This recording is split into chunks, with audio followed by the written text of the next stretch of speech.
গোলামের ঘরে গোলামে কইলাম ছাগলের জন্য একটা ঘাস তুলে আনলাম, যাই রে গোলাম কথা শুনে আমারই বাড়াই দিল। আর ঘাস তুলে না, বইয়া বইয়া বিড়ি ডানার আড্ডা সুতায়। জামাল হ্যাঁ দিন পর আইলাম আজকে খেতে রে। মাদ্দর সাপ ওই দক্ষিণে চড়াই মনে হচ্ছে ঘাস দিয়া বান্ধা গেছে। লোটে তো দেখতেছি সব খেতে কিবা জানি ঘাস হইছে। কামলা করে কি কষ্ট না আইলে কাজ করবা না। কামলারা কাম করে ঠিক মতো। ওই শৌখিনের বাসে কইছিলাম হেই নাই। হ্যাঁ খেতে কিবা জানি একটা বেড়ি মানুষ দেখা যায়। ওই যে উঙ্গিরে দেখছি ওটা ছবি নেরমাও না হবার পারে মাদ্দর সাপ। চল চিন্তাই কি করে ও।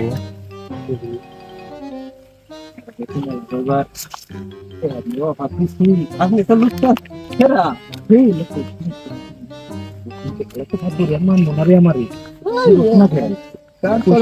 আসসালামু আলাইকুম মাদ্দর সাপ। ওয়ালাইকুম আসসালাম। সকিনের মাও না গো। কি করে কথা কই না আমি ছাগলের জন্য ঘাস তুলতেছি গো। আপনার আবার সাহস লাগে আপনি না মাতবত। তোমার ঘাস তুলবার কইছে গেরা। আইলাম গো আমি ছাগলের জন্য ঘাস তোলার জন্য আইলাম আমি। তোমাকে এর আগে মেলা ব্যবহার কইলাম গেলা ইয়ে করো আমার লগে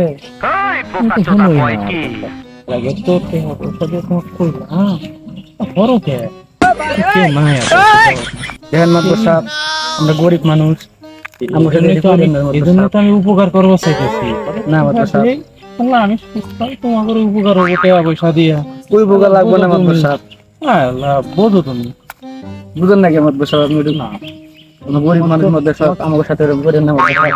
এবার কইছি এই জন্য এবার আমি না মাদ্দর সাহেব, প্রচুর খেত আছে তোমার আচ্ছা আমি কিন্তু ও জামাইলে রে আমার মনে কোমরটা গেল গো জামাইলে জামাইলে তুই কোনো আছিস রে সাপ মান দাঁড়াই বসে খাইলেন মনে গো রে মাতবর আমারে ধাক্কা দিয়ে গেছে রে শৌখিন আপনার ধাক্কা দিল কি রে? পাইলাম না তুই দেখিস বড় দেয় নাকি বিচারটা না দেয় হাই হাই যাই রে